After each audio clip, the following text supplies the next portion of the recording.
Le directeur m'a humilié devant la classe.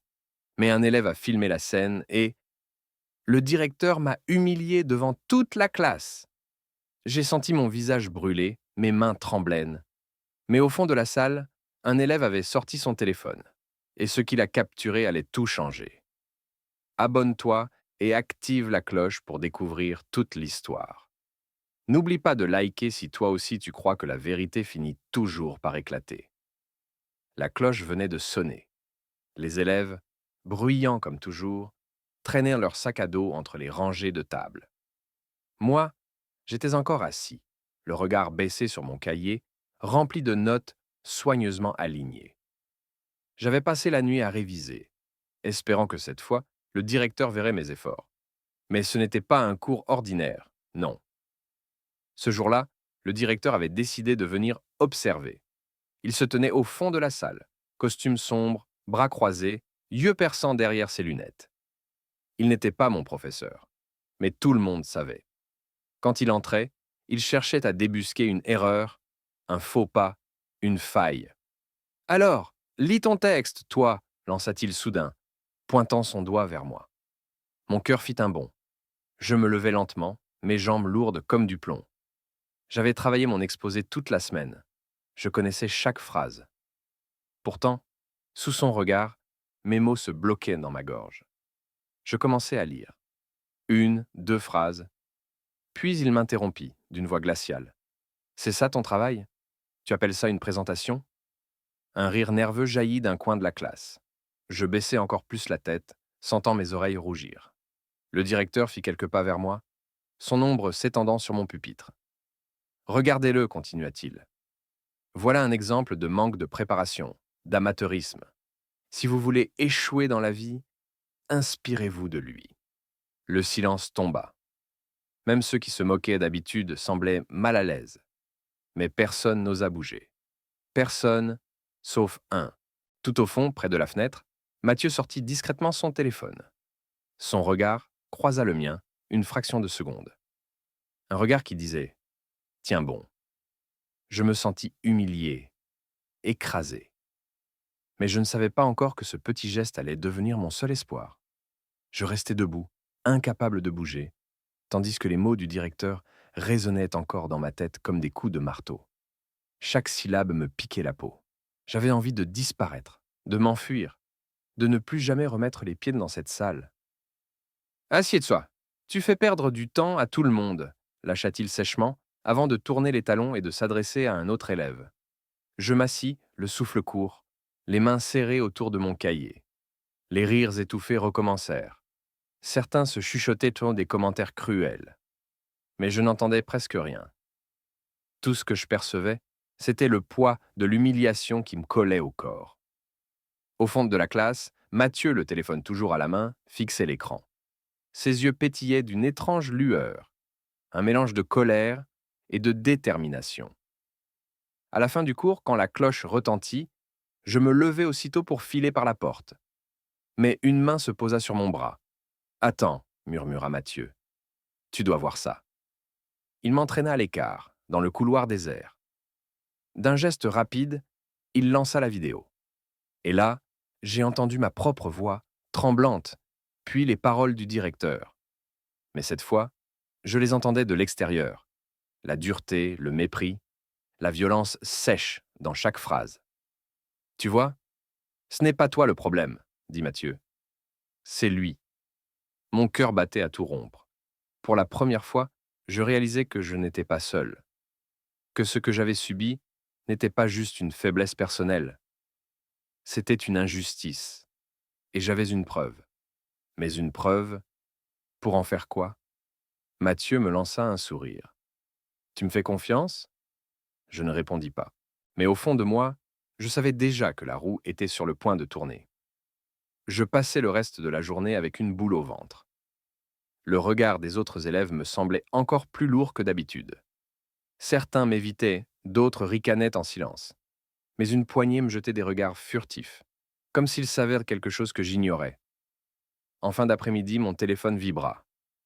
Une notification, puis une autre. Et encore une. J'ouvris l'écran. Un lien circulait déjà dans le groupe de classe. La vidéo. La scène complète. Moi, hésitant, bafouillant. Et surtout, le directeur. Son ton glacial, ses phrases humiliantes. Pas de montage, pas de coupure. Brutal, cru, impossible à nier. Les réactions défilaient. C'est abusé. On dirait qu'il le déteste. Il parle comme ça à un élève. On devrait montrer ça aux parents. Je sentis mes mains trembler. Je n'avais rien demandé. Pourtant, maintenant, tout le monde savait. Le soir, en rentrant chez moi, ma mère m'attendait dans la cuisine. Elle avait déjà vu la vidéo. Ses yeux brillaient, mélange de colère et de douleur. « Pourquoi tu ne m'as rien dit plus tôt ?» demanda-t-elle d'une voix tremblante. Je n'eus pas la force de répondre. J'avais honte. Honte d'avoir gardé le silence. Honte d'avoir cru que c'était moi le problème. Mais elle posa ses mains sur mes épaules.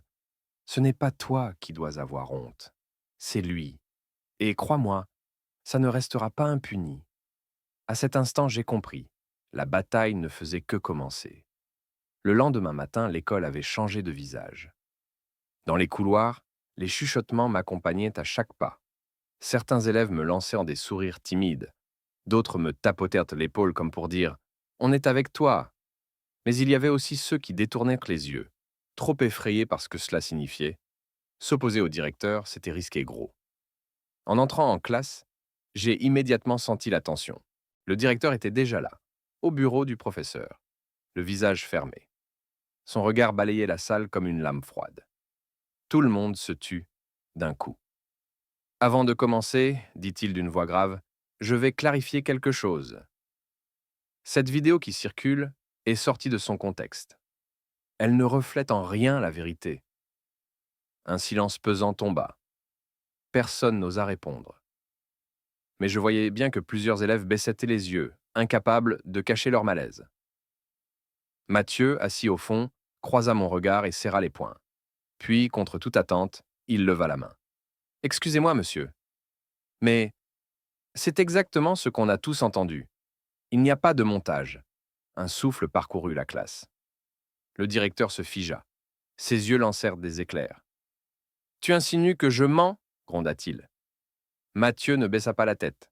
« Je dis juste que tout le monde a vu la vidéo, et tout le monde sait. » Les élèves échangèrent des regards nerveux. Certains hochèrent discrètement la tête. Une vague de courage commençait à naître, fragile, mais bien réelle. Le directeur, livide, frappa du poing sur la table. « Ça suffit. Je vais régler cette affaire avec les parents et l'administration. En attendant, je ne veux plus entendre un mot sur cette histoire. » Est-ce clair ? Personne ne répondit. Mais dans ce silence, je sentais qu'une barrière invisible venait de se briser. Le soir même, ma mère reçut un appel du proviseur adjoint. Sa voix était tendue, pleine de sous-entendus. « Madame, nous devons parler de la vidéo qui circule. » Ce genre de choses nuit à l'image de l'établissement.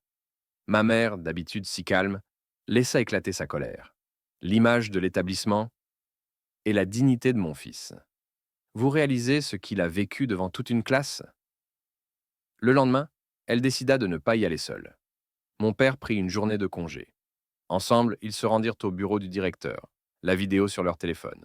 « Expliquez-nous » demanda mon père en posant l'appareil sur la table. « Expliquez-nous comment un responsable d'éducation peut parler ainsi à un élève ?» Le directeur, blême, tenta de se défendre. « Vous comprenez, c'est un malentendu, une méthode pédagogique un peu ferme. » Ma mère l'interrompit net. « De l'humiliation n'a jamais été une méthode pédagogique. » Le proviseur adjoint, assis à côté, paraissait gêné. Il jetait des coups d'œil vers l'écran, incapable de nier ce qu'il voyait. Finalement, il soupira. « Je pense que nous devons ouvrir une enquête interne. » La rumeur s'était déjà répandue au-delà de la classe. Des parents en parlaient entre eux. Certains écrivaient des messages dans le groupe WhatsApp de l'école. « Vous avez vu ce qu'il a fait à cet élève ? Et si c'était nos enfants demain ?» En quelques jours, la vidéo franchit les murs de l'établissement. Elle commença à circuler dans la ville, partagée, commentée, dénoncée. Moi, au milieu de cette tempête, je ne savais plus si je devais me réjouir ou avoir peur de ce qui allait suivre. 3 jours plus tard, tout avait basculé. La vidéo, d'abord limitée aux élèves et aux parents, s'était retrouvée sur les réseaux sociaux locaux. En quelques heures, elle avait été partagée des centaines de fois. Puis les journaux régionaux s'en étaient emparés. Un directeur accusé d'humilier ses élèves titrait déjà un site d'actualité. À l'école, l'atmosphère était électrique. Dans les couloirs, les élèves chuchotaient. Les professeurs se lancèrent des regards lourds de sens. Certains prenaient clairement mes côtés, d'autres évitaient de se prononcer, comme paralysés par la peur de perdre leur poste. Un matin, en entrant en classe, j'ai découvert plusieurs journalistes devant les grilles de l'établissement. Des caméras, des micros, des questions criées à la volée. Est-ce vrai que vous avez été humilié? Que pensez-vous de l'attitude du directeur? Je ne répondis pas. Mon cœur battait trop vite. Mais au fond de moi, je savais qu'il n'y avait plus de retour en arrière. Le directeur, lui, apparaissait de plus en plus nerveux. Son ton autoritaire avait changé. Il évitait mon regard, passait ses journées enfermé dans son bureau. Les réunions avec l'administration se multipliaient. Puis vint ce matin-là. La cloche venait de sonner quand le proviseur adjoint entra en classe, accompagné de 2 inspecteurs académiques. Sa voix résonna dans le silence glacé. Mesdames et messieurs, à partir d'aujourd'hui, le directeur est suspendu de ses fonctions dans l'attente de l'enquête. Il ne reviendra pas dans cet établissement pour le moment. Un souffle parcourut la classe. Personne n'osa parler. Mais dans certains regards, je vis un éclat de soulagement. Moi, je restais figé. Tout s'était passé si vite. Celui qui m'avait humilié devant tous venait d'être écarté. Et ce n'était pas grâce à un adulte puissant, ni à une autorité, mais grâce à un simple geste. Un élève qui avait osé filmer. Les jours qui suivirent furent étranges.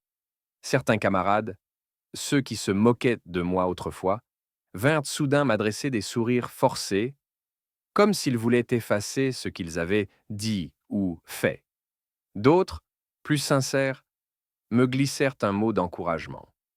Tu as été courageux. Grâce à toi, les choses vont peut-être changer. Mais la vérité, c'est que je ne m'étais pas senti courageux. J'avais juste survécu. C'est Mathieu qui avait eu le réflexe, qui avait eu l'audace de montrer ce que beaucoup voulaient ignorer. Un soir, alors que nous sortions de cours, je lui ai dit « Sans toi, rien de tout ça ne serait arrivé. » Il haussa les épaules et répondit simplement « Il fallait que quelqu'un le fasse. » Mais souviens-toi, ce n'est pas moi qui l'a humilié. C'est toi qui t'es relevé.